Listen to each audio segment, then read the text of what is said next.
Guten und willkommen jetzt zu meinem Novos Sportauspuff Unpacking Video. Gerade hat es bei mir geklingelt. Ja, endlich ist er da.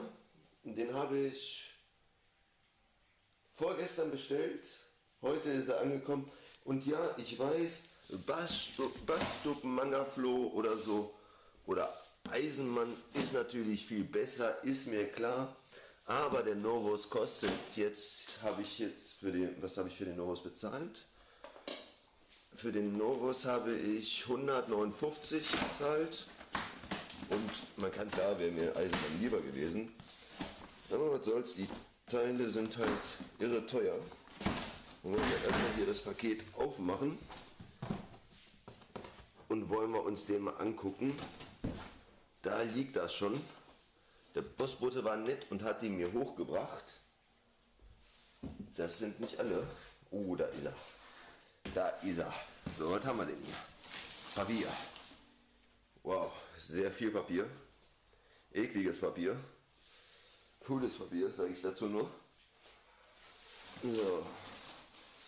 Haben wir denn hier auch irgendwo eine Rechnung?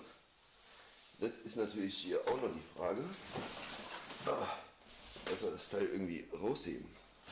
Mit einer Hand ist ein bisschen schwer. Ich hebe es am besten so raus.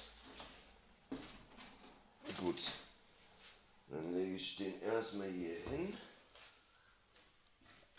Mache kurz den Karton wieder zu.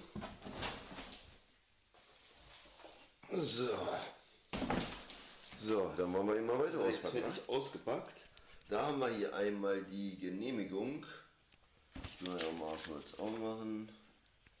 Montageanleitung. Dann gibt es noch sowas hier. Steckt man wahrscheinlich irgendwie hier so drauf und fertig. Ist mir egal, werde ich nicht zusammenbauen. Dann haben wir hier noch zwei Schellen. Ja, hier einmal das Dingens. Das packen wir hier so schön wieder drauf. Ja, das ist er. Wird natürlich auch noch einen Soundtest geben. Gehen wir noch einmal kurz auf die andere Seite, leuchten wir da nochmal rein. Obwohl so großartig, also er sieht schon massig aus, ja. Doch, definitiv. Und es gibt auch einen Soundtest. Also ich habe jetzt einen BMW E46er 318i.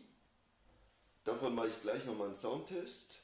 Und dann mit dem Novos Sportauspuff auch nochmal. Dann bis später.